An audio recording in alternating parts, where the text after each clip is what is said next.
Nestled in the small English village of Blacknest in Hampshire lies a quaint, almost stereotypical British pub known as the Jolly Farmer. Surrounded by lush green fields and sleepy country lanes, the pub seems pretty unremarkable. But those old enough to remember know that the town has a dark and mysterious past, and in the run-up to Christmas of 1989, the mood in Blacknest was anything but subdued. The night of February 4th of 1989 was much like any other for the staff and customers of the Jolly Farmer. The pub filled with its regular faces, propping up the bar until around 2 o'clock in the morning, when last orders were finally called. After the last of the drunken customers had been corralled out of the pub, the only two people that remained were the manager, Richard Dean, and second chef, Clifford Howes. Both men busied themselves with the last few items on their closed-down list, yet none of those activities involved picking up the pub's phone, because if they had, they'd have noticed that the line was dead, and that one little detail might have just alerted them to the horrifying fate that awaited them. Because just before 2:40 a.m. in the wee small hours of December 5th, the Jolly Farmer was rocked by a huge explosion, which ripped through the building and reduced it to rubble, with both Richard Dean and Clifford Howes still inside. The explosion is said to have been heard over 2 miles away, with many claiming they saw the fireball erupting into the sky. Horrified ambulance and fire crews arrived shortly afterward, only to be greeted by a huge smoking ruin that used to be the Jolly Farmer. All that remained were the pub's sign and a chimney which had somehow remained intact during the building's collapse, with debris being spread for almost 100 yards around the explosion's epicenter. Paramedics and firefighters immediately began trawling the rubble for any survivors, and the scene quickly became like something out of a disaster movie. After one particularly large chunk of rubble was moved, rescue personnel were faced with the sight of an arm sticking out of the rubble. It was Richard Dean's, and as his saviors worked to free him from the smoking debris, they noticed that his clothes had melted onto his skin from the heat of the explosion. He would go on to miraculously survive the ordeal, but received catastrophic third-degree burns to almost a third of his body. Yet compared to Clifford Howes, Richard had been lucky. The second chef had been standing directly over the spot where the explosion had originated, and had been crushed under tons of burning debris which had collapsed into the pub's cellar, burying and burning him alive in the process. His remains were not recovered until over 12 hours later, when emergency services finally cleared enough of the debris to sufficiently reach the bottom of the pub's cellar. He was just 34 years old when he was killed. By the time emergency crews had reached the cellar and thus recovered Clifford's body, the cause of the explosion became apparent. The smell of gasoline was almost overpowering, suggesting the explosion was no accident, and when the remains of a homemade fuse were found, what remained of the Jolly Farmer officially became a crime scene. Arson investigators discovered that gasoline had been poured through the wooden doors of the pub's beer cellar, creating a pool of flammable liquid right underneath the pub, which would in turn cause flammable vapors to form, causing the explosion itself. Police also discovered that the pub's phones had stopped working because they had been professionally cut, obviously to prevent any survivors from contacting emergency services. It became apparent that the pub's destruction was the result of a sophisticated and well-executed plan. But who would be vicious and devious enough to do such a thing? Almost 20 years later, in 2008, pub landlord Arthur Tompkins gave an interview in which he said, "There was absolutely no reason to target us. The police had theories, but they found nothing, because there was nothing to be found. It was just a quaint little pub in the middle of nowhere. Why would anybody target it? It's ridiculous." At the time of the arson attack, there were 7 different pubs of the same name in the county of Hampshire alone, leading some to theorize that the attack was a simple case of mistaken identity. Yet in the course of the investigation, none of the other pubs seemed to have a reason for why they might be targeted either. Naturally, the police were completely baffled. Their only lead was a vehicle which appeared to be fleeing the area, but neither the car nor the identity of its driver could ever be uncovered. Despite the floundered investigation, Hampshire police have refused to give up on the case, with Chief Investigating Officer Mike Southwell stating that he's convinced that the murderer is still detectable. Arthur Tompkins is less confident, saying he's resigned to the fact that the identity of the firebomber will forever remain a mystery. Yet despite the horrifying destruction that was wrought that December night, the Jolly Farmer rose from the ashes and is still open for business today. Who knows if the attack was the result of mistaken identity, or the result of a deranged person with a vendetta against the pub, its patrons, or those who work there. And though the UK has largely forgotten the Black Nest bombing, those who witnessed its aftermath will never forget the sight of a street strewn with rubble, debris, and blood.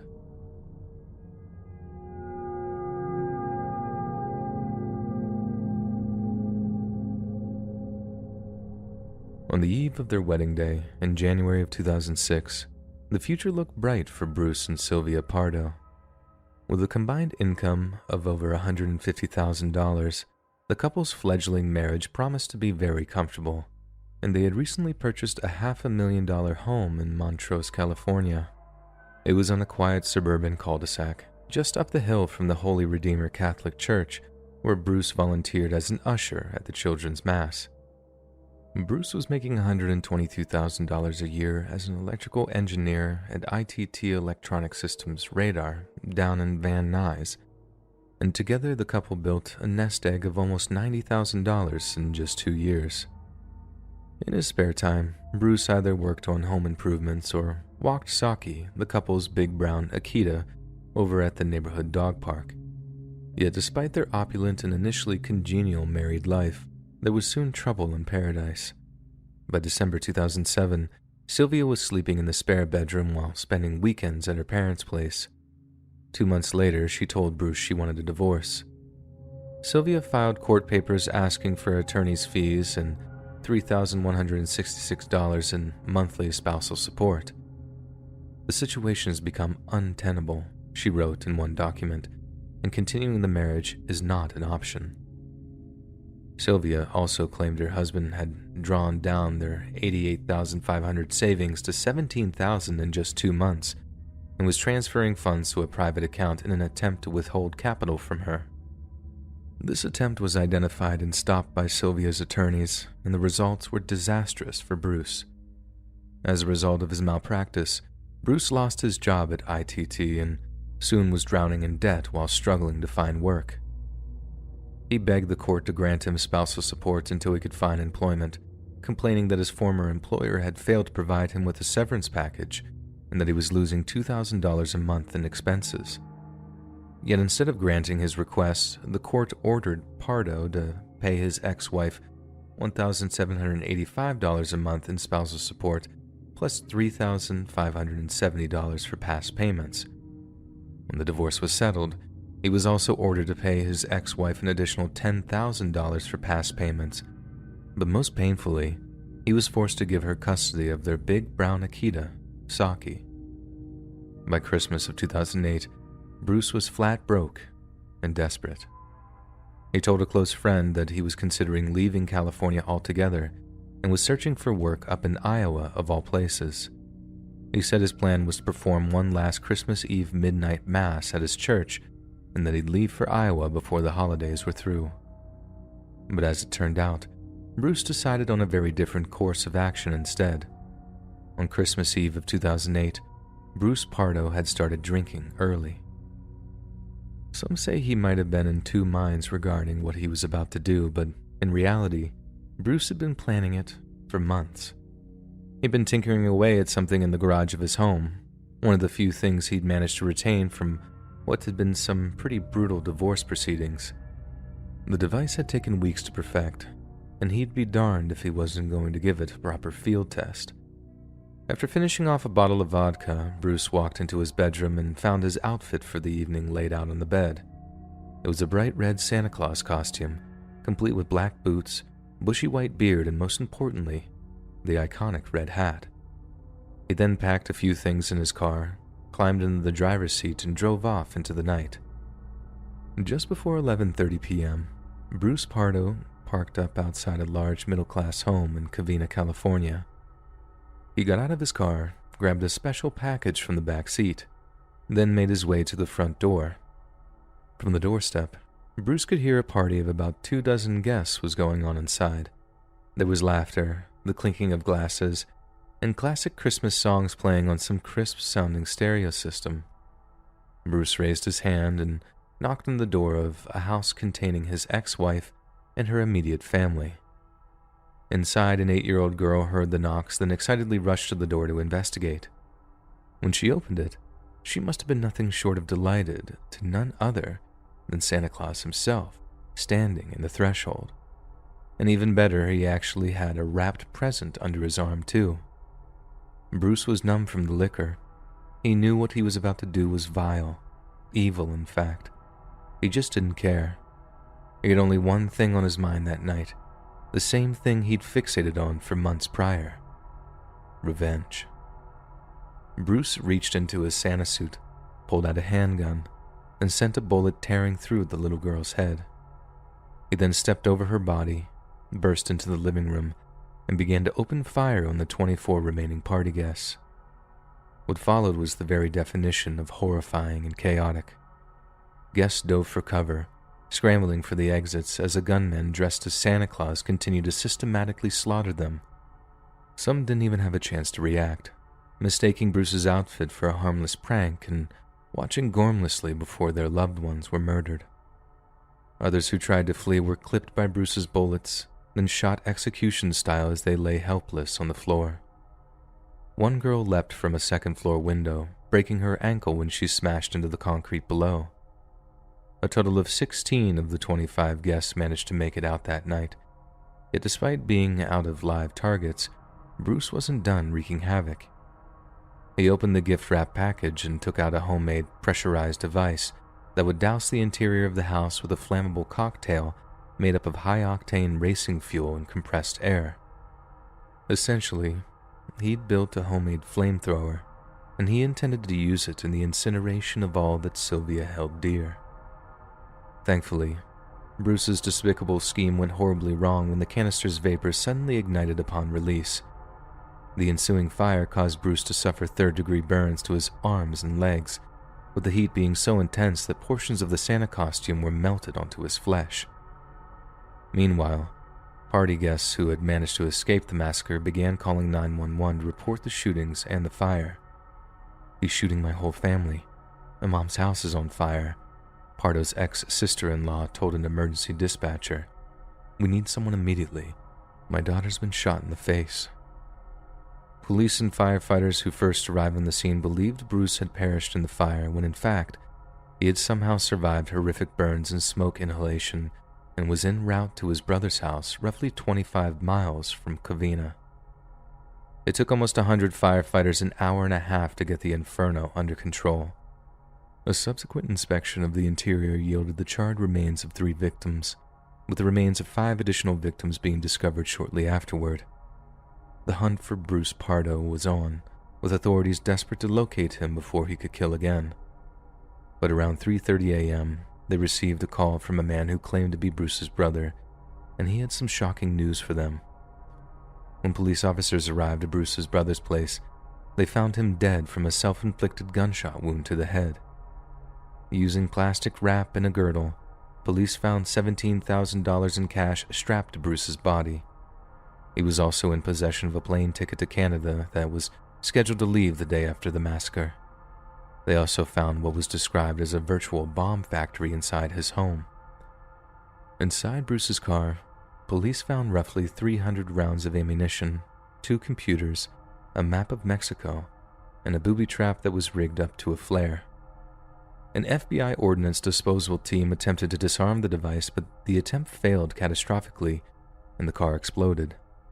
Luckily, no one was hurt during the incident, but it just showed how violent and determined Bruce had become in his efforts to take human life. In total, Bruce managed to kill 9 of his ex-wife's family and friends, including the woman herself. The departed included Sylvia's parents, Joseph and Alicia Ortega, her sister Alicia, and her sister's son Michael. The other victims were believed to be 2 of Sylvia's brothers and both of their respective spouses. Astonishingly, the initial gunshot victim survived her injuries. The 8-year-old girl, as did another age 16 who was shot in the back. Their physical injuries healed quickly, but as for the emotional wounds, that may take much, much longer to mend. In the aftermath, when told of the killings, Bruce's friends struggled to believe what had taken place. Bruce was the nicest guy you could imagine, said Jan Titana, the head usher at his church. Always a pleasure to talk to. Always a big smile. Others described him as a kind and gentle man who was considered incapable of violence, but speculated that his divorce, the loss of his job, and mounting debt simply pushed him over the edge. I can't believe I'm seeing my old boyfriend on TV and all the people he destroyed, added Carol Sanchez, who dated Bruce during their high school years. It's heartbreaking. He was a very easygoing person, a very friendly guy. I would never in my right mind think that he would ever do anything like that. And maybe that's exactly the point regarding people like Bruce. At one time, he was known to one and all as that gentle, church-going soul who couldn't hurt a fly. But something changed Bruce.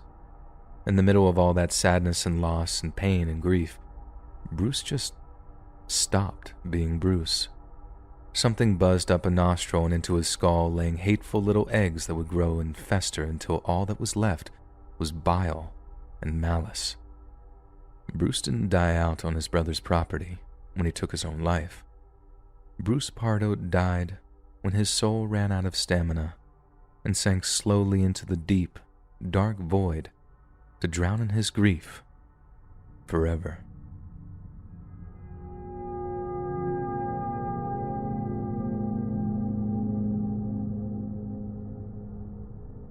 On Christmas Day of 2014, a 911 dispatch center in Lancaster County, Pennsylvania received a phone call from a 36-year-old man named Dustin Lee Klopp. Klopp proceeded to tell the dispatcher that he required police assistance at his home, apparently citing a domestic disturbance, and after being assured that officers were on their way, Klopp hung up the phone. A short time later, when police officers arrived at the Klopp family home, they were met with the sights of a derelict house. Domestic disturbance calls usually implied that a property was occupied, but in this case, there didn't appear to be anybody home. This prompted the officers to begin circling the home, searching for signs of anything amiss. That's how they ended up near a shed in the Klopp family's backyard, a shed that had the smell of death about it. Upon searching the shed, the officers found a bag containing the remains of a freshly slaughtered adult female, one that was soon determined to be Stephanie Kilhefner, the wife of Dustin Lee Klopp. But the question remained, if Stephanie was lying dead in the family tool shed, where was Dustin and their two daughters? The police rushed into action, terrified that there was a risk to the surviving family members.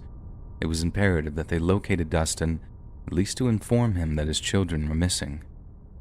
But just 30 minutes after the call Dustin placed at the 911 dispatch center, he walked into a Lancaster County State Police barracks and made a harrowing statement.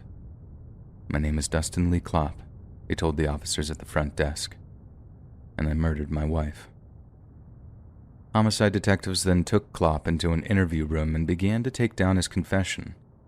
According to Dustin, it was around 10 p.m. on Christmas Eve when an argument with his wife began to steadily escalate. The holidays can be a stressful time of year for people with less than stable lives, and certainly in the Klopp's case, alcohol compounded what had already been a tense atmosphere. Dustin said that Stephanie began to berate him, cataloging his failures, while she subjected him to a thorough verbal flogging. Dustin told her to stop, but she refused, continuing to cudgel and humiliate him. And we all know that the trouble with the ones you love is they have the ability to hurt you the most. Stephanie's words cut deep, so deep that Dustin simply lost his mind and saw red. But no amount of emotional hurt can possibly excuse what he did next. Dustin said that, as Stephanie rose from her seat to physically confront him, he followed suit and threw a punch so hard that it knocked his wife unconscious. It isn't clear what went through Dustin's head in the moments that followed him striking his wife. He only ever talked about what he did and not why he did it. But what we do know is that Dustin obviously decided that Stephanie had to go. He had crossed the line, committed an unforgivable act, and it was one that Stephanie would ruin him for. She'd take the kids, she'd take the house, and she'd take half of every paycheck for as long as he continued to draw breath. And to Dustin, that was simply not an acceptable outcome. He went into the family kitchen, reached for the butcher's block, and took out the sharpest knife he could find. He said he waited for a while over his wife's unconscious body, watched all the possible outcomes of his actions playing out before his eyes, but in the end, he made up his mind. Dustin kneeled down, brought the blade of the knife up to his wife's throat, and then sliced open her jugular vein. Blood must have pumped from the open wound like a faucet, with Stephanie's powerful heart muscles sending blood shooting up the arteries towards her neck and brain. Yet she didn't expire instantly. In fact, Stephanie Kilhefner took an upsettingly long time to die, so much so that her husband opted for an even more violent solution. Dustin walked into the family's backyard and retrieved a large axe he'd been using to chop wood for a smoker. He then walked back into the family home, brought the axe up above his head, then used the sharpened blade to split his wife's head in two. After that, she was no longer breathing, and her fight for life was brought violently to an end. Dustin then spent the rest of the night dismembering his wife's corpse, all the while his sleeping children lay upstairs, blissfully unaware of the carnage that had unfolded below. By the time morning came, Dustin had only just finished cleaning up his dead wife's blood. He'd also bundled her severed limbs and torso into a bag, which he then took out to the tool shed in the backyard, but still, the scene wasn't quite purged of the scent of death. As a result, Dustin swiftly drove his children over to their grandparents' place, telling them that they were celebrating Christmas at their place that year. The grandparents found their appearance such a lovely surprise that they didn't question Dustin too much before he took off in his truck. Overcome with guilt, Dustin drove around for a little while and contemplated turning himself in. He briefly considered taking his own life, thinking himself unable to face the trials that would inevitably follow. His children would never have a normal Christmas again, not after their father had murdered their mother in a drunken rage. But in the end, Dustin simply drove over to the state police barracks and, with a heavy heart, confessed to the murder of his own wife. The guilt was something he could never seem to overcome, and in early 2015, while being held at a Lancaster County prison, Dustin hung himself in a cell. His attempt was soon interrupted by a prison guard, but it was too late. Dustin was declared clinically brain dead just a week later and passed away after his life support was turned off. Crimes like this are prime examples of why restraint and de-escalation are so important.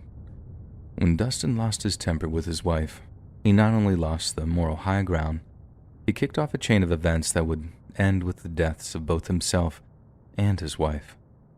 It's almost reminiscent of the game of chess. Good chess players think 2 or 3 steps ahead before moving a piece. They consider all possible outcomes of their actions, never making a move in haste.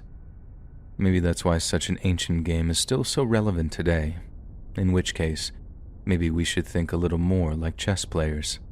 If we did, maybe the world would be a better, brighter place.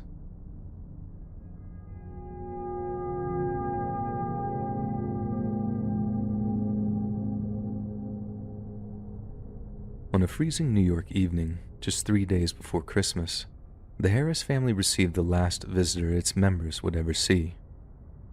One after one, Tony and Dolores Harris, their 15-year-old Shelby, and their 11-year-old Mark were tied up, shot, then doused with gasoline and set alight.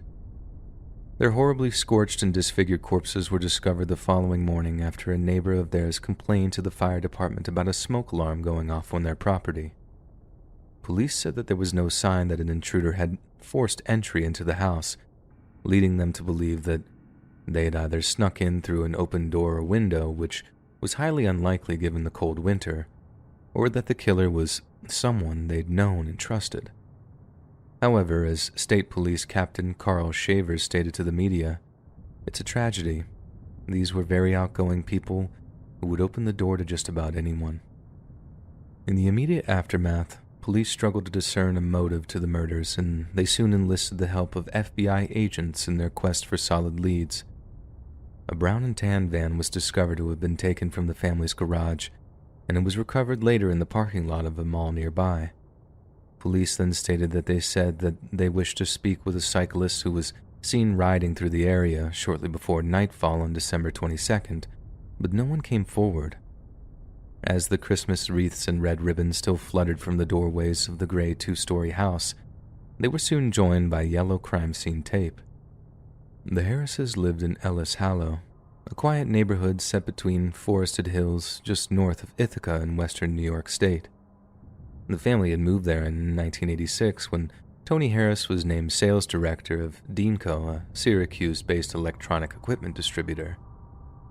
His wife Dottie was close with just about everyone in the neighborhood and organized bake sales and cookie exchanges.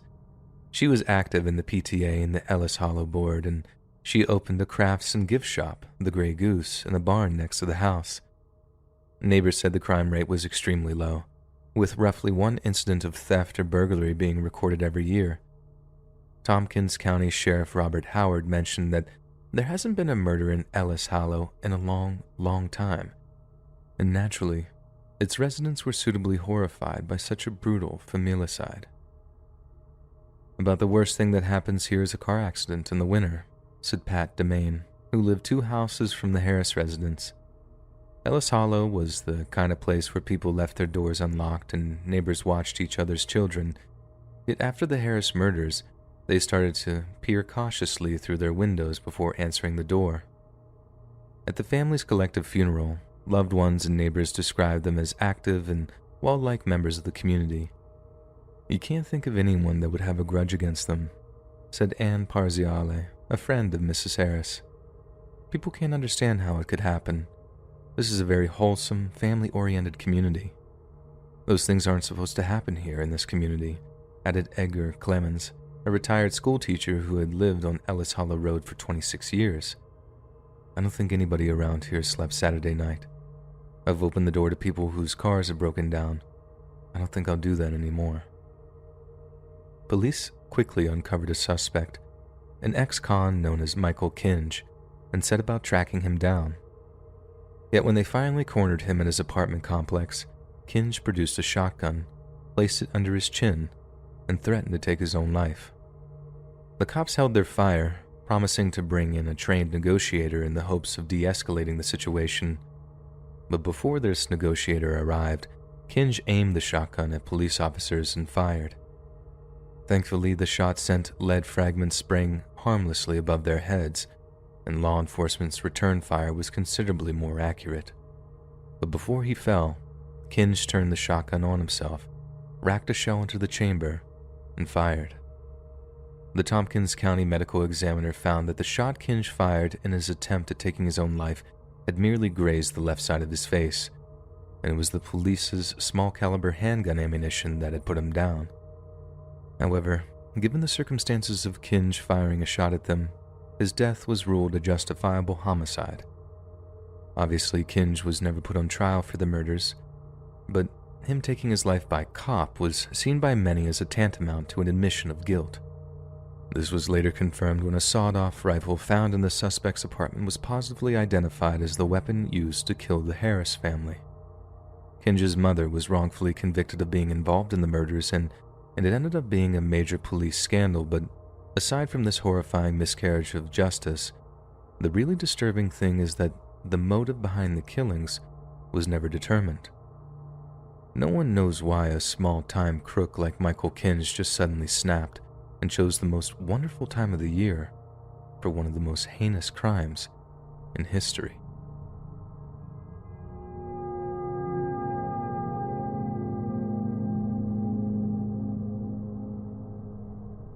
Born on the Italian island of Sardinia in 1895, little Giorgio Sodù emigrated to the United States at 13 years old. He arrived at Ellis Island during the summer of 1908, accompanied by one of his older brothers.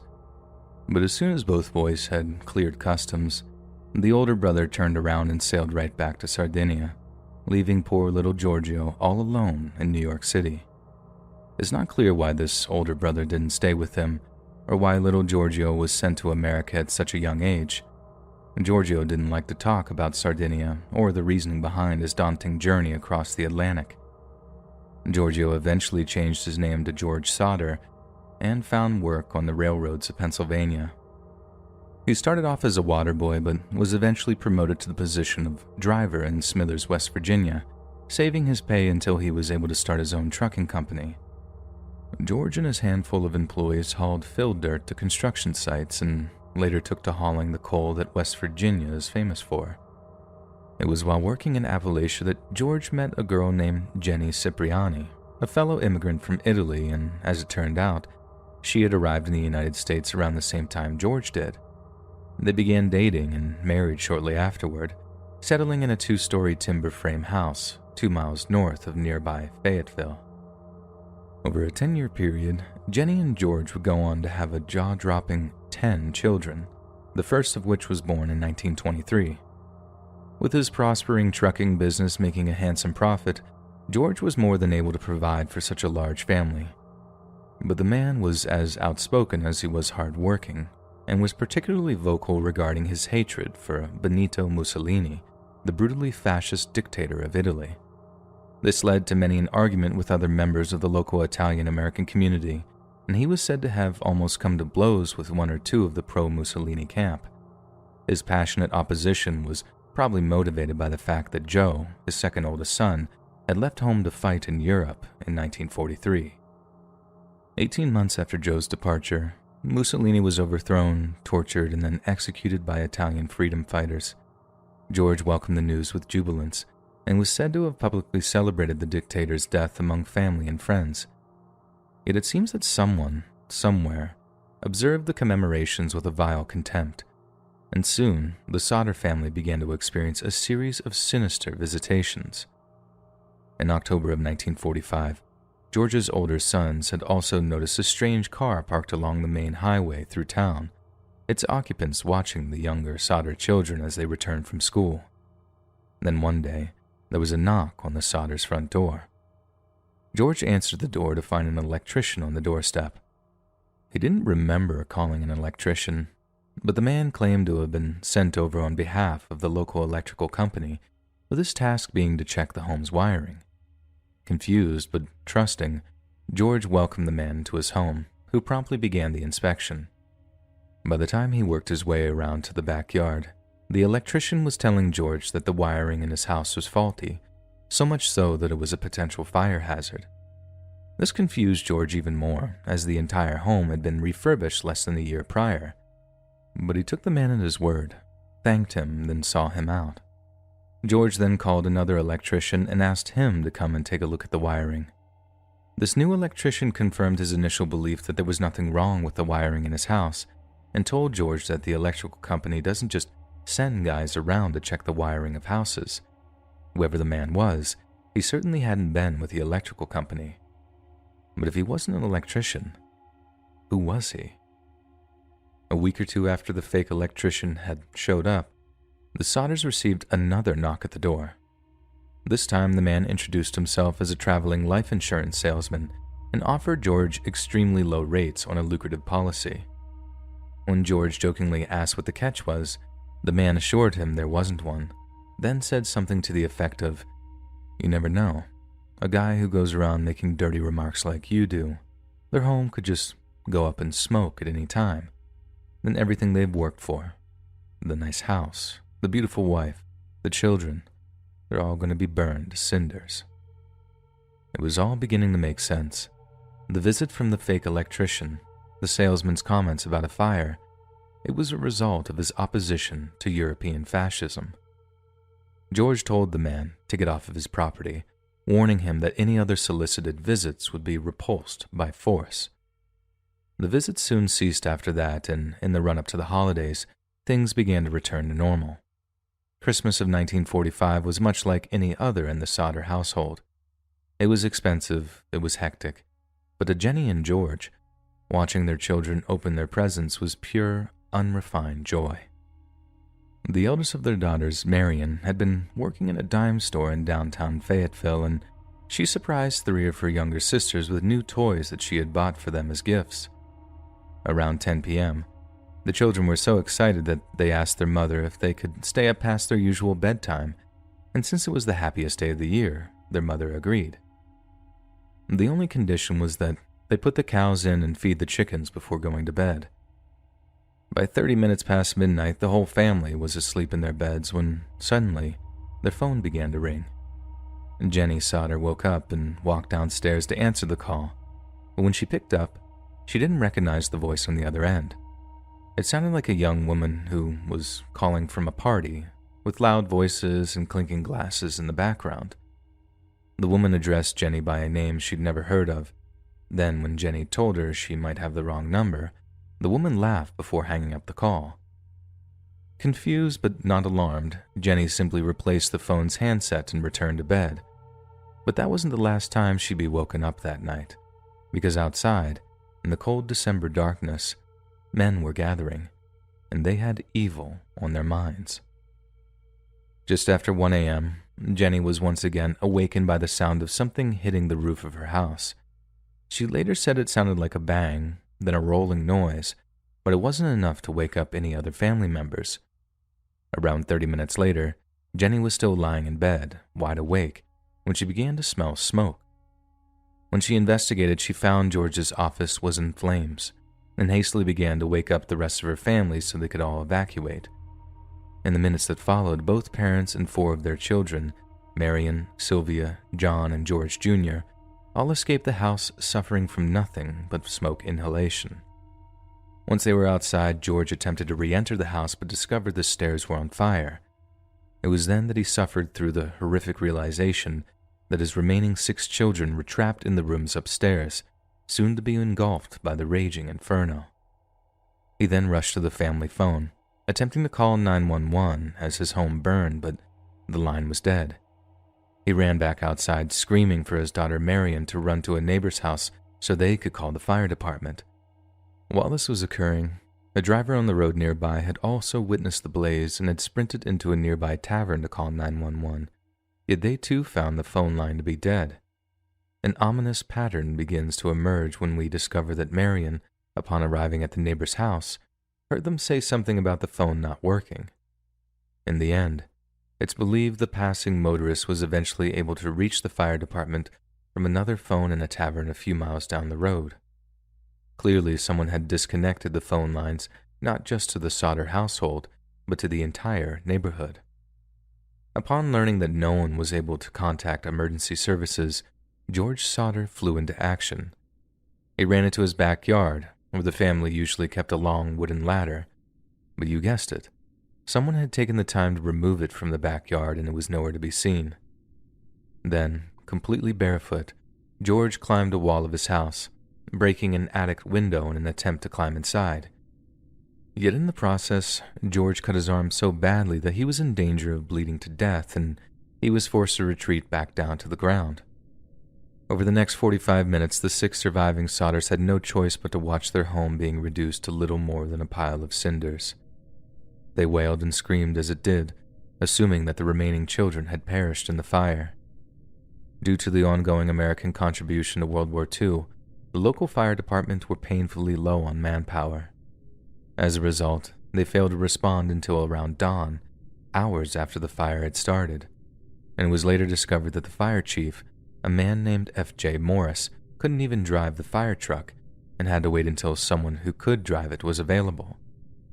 By the time they arrived, the firefighters could do little but sift through the ashes that remained in the Sodders' basement. Yet by 10 a.m., the fire chief had informed the surviving family members that they had been unable to find any bones, meaning that either the fire had been hot enough to incinerate the remains completely, or they hadn't been in the house at all. There are 2 prevailing theories at work, the first being that the house fire did burn hot enough to incinerate the children. This is somewhat unlikely, since without the presence of plastics or accelerants, it's fairly difficult for a regular house fire to reach incineration-level temperatures. The second side of this theory is that there was evidence of human remains, but the firefighters were simply too incompetent to find them. Yet the other theory is that someone entered the house before the fire was started and kidnap 5 of the Sodder children. But who in the world would do such a thing, and was their crime connected to the threats that George had received in the months before? After 4 days, when the fire department had ceased their investigation, George had the site bulldozed with the intention of converting it to a memorial garden for the lost children. The grief was unbearable, but George seemed to have made up in his mind that the fire was just a horrible accident. Yet the following day, the local coroner gave a statement which made George's skin crawl. Instead of blaming the fire on an arson attack, the coroner announced that the cause to be faulty wiring in a house that had been checked over twice within the previous year. Shortly after, when George sought out those that had advised the coroner on his official statement, he made a horrifying discovery. One of the men that had attested that the fire was an electrical fault was the same man that had been pretending to be a life insurance salesman in order to threaten George on his doorstep all those months before.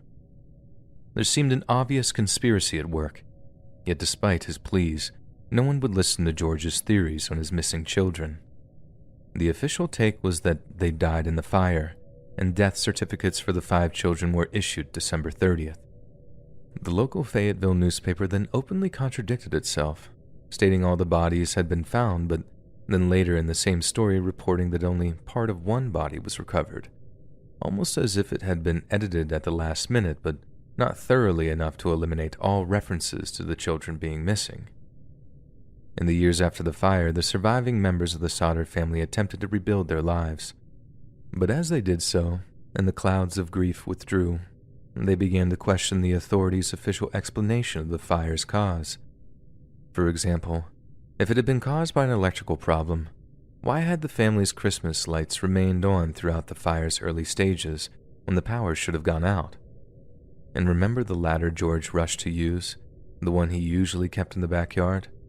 Well, it was eventually found almost 100 feet away from the house at the bottom of an embankment, almost as if someone had deliberately removed it to hinder any attempt at rescue. Then, in the course of post-fire investigation, a telephone repairman discovered that the Sodder's phone line had in fact not been burned through in the fire. Rather, it had been cut by someone who had climbed up the 14-foot telephone pole before severing the wire by hand. The police had previously arrested a man who had been caught stealing from the Sodder property, and they confronted him regarding his potential involvement in the fire. The man admitted he had been in the area on the night of the blaze and had severed the phone line, believing it to be the home's power line. Yet he staunchly denied having anything to do with the fire, insisting he fled the area shortly after realizing he'd cut the wrong line. The police also managed to get in touch with the woman who'd made the wrong number call shortly before the Sodder home went up in flames. She told the police it had been nothing more than a mistake and had been intending to call a friend of hers, yet the woman had an Italian second name, and despite the area having a large Italian-American community, a connection to the pro-Mussolini threats the family received cannot be ruled out. Then there was the matter of no bones being found. Jenny Sodder was very vocal in her belief that the children had been kidnapped, especially given that many of their household appliances had survived the fire almost completely intact. Given they were made of materials much less hardy than human bone, how did they survive the fire while the children were completely incinerated? Jenny also cited a similar incident which had occurred around the same period, when a freak house fire killed a family of 7. The skeletal remains of all 7 family members were recovered from the smoldering ruins, and as a local crematorium employee later stated, it's possible for human bones to withstand temperatures of 2,000 degrees Fahrenheit, or 1,090 degrees Celsius, for periods up to 2 hours, far longer and hotter than the house fire could have been. In the spring of 1946, Jenny Sodder began turning the site of her burned and bulldozed home into a memorial garden for her departed children. It was a garden she would tend to for the rest of her life, but it didn't mean she'd given up on her missing children. After all, there was mounting evidence that what had occurred was a premeditated attack on her home, one that had been planned and executed by a shadowy cabal of fascist conspirators whose tendrils stretched among a terrifyingly wide network.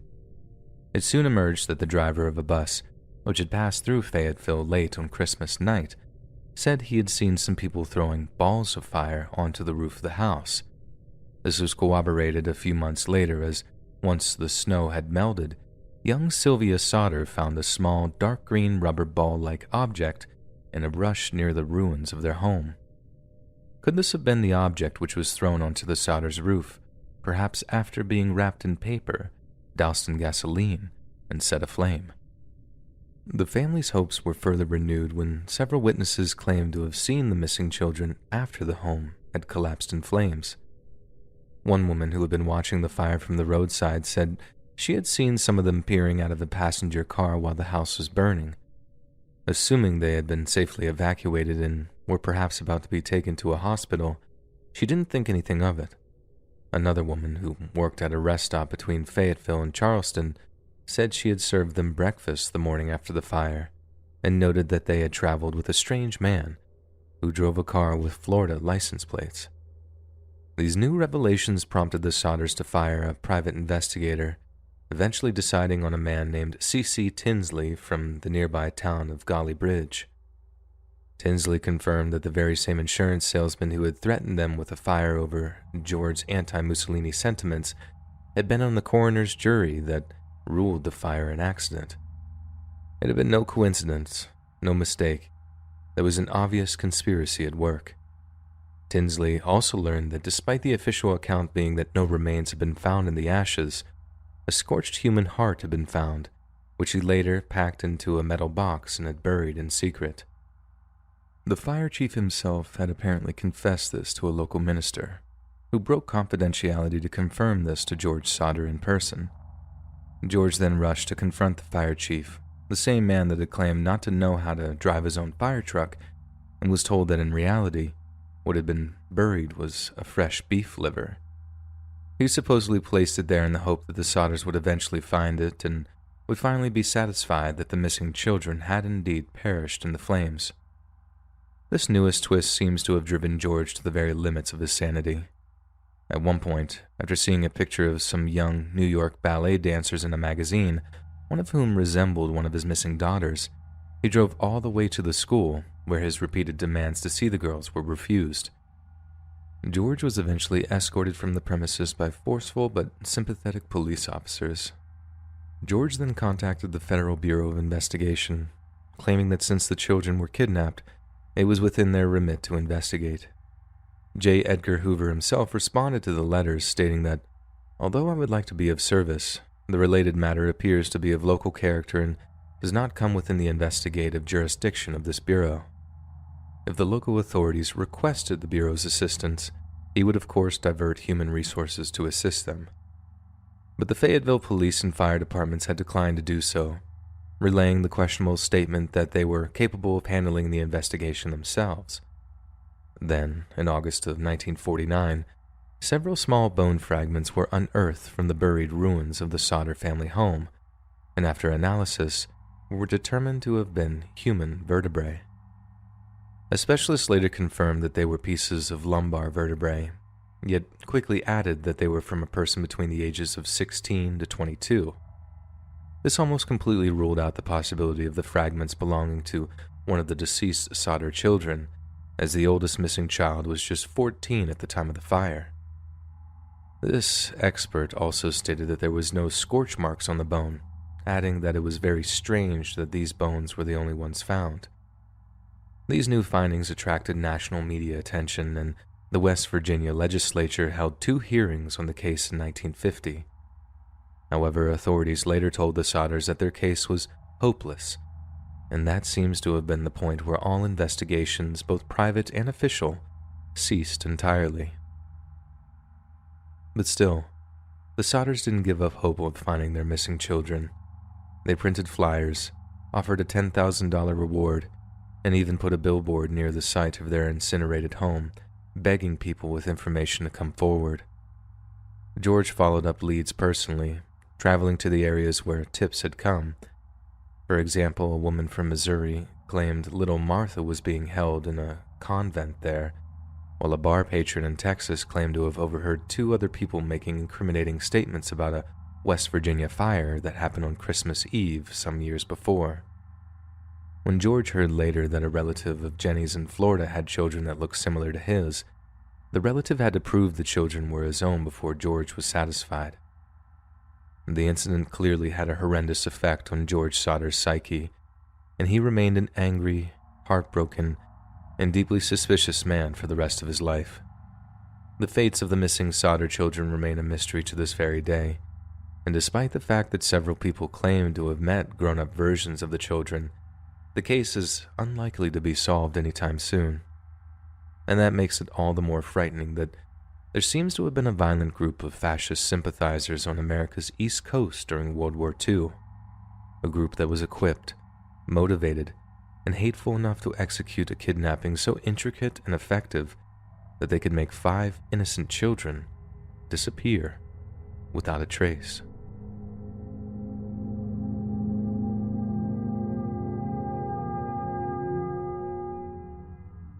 Many years ago, among the vast frozen wastes of the Arctic Circle, a young reindeer was born with a rather frightening physical abnormality. Unlike the rest of its species, who are almost uniformly born with opaque brown noses, this reindeer was born with a bioluminescent mutation, meaning his nose emanated a sinister red light. Obviously, this freakish mutation gave away the herd's position to nocturnal predators, and as a result, the reindeer that eventually came to be known as Rudolph was violently shunned by its peers. He was referred to by slurs such as Red Nose and was subjected to an almost constant campaign of bullying and exclusion by the remainder of his herd. Then, during a period of particularly unseasonable Arctic weather, the lighting equipment of a prominent local logistical company was mysteriously sabotaged. Naturally, any transport company operating in the Arctic Circle would be equipped to deal with an environment in which darkness can last for 23 hours a day. So, who or what put them in a position where they were forced to turn to the unlikeliest of candidates during their hour of need? Nevertheless, it was none other than Rudolph that was approached by the company's management, who begged him to aid in the navigation of their cargo vessels in the lower northern and southern hemispheres. Rudolph agreed, and with his help, operations were able to continue despite the immediately thick fog which clung to the frozen tundra. The incident was nothing short of a public relations triumph for the previously despised reindeer, with even former critics stating that his efforts would, and I quote, go down in history. Yet the celebratory mood which followed seems to have allowed the perpetrator of one of the largest acts of sabotage in Arctic history to completely escape justice.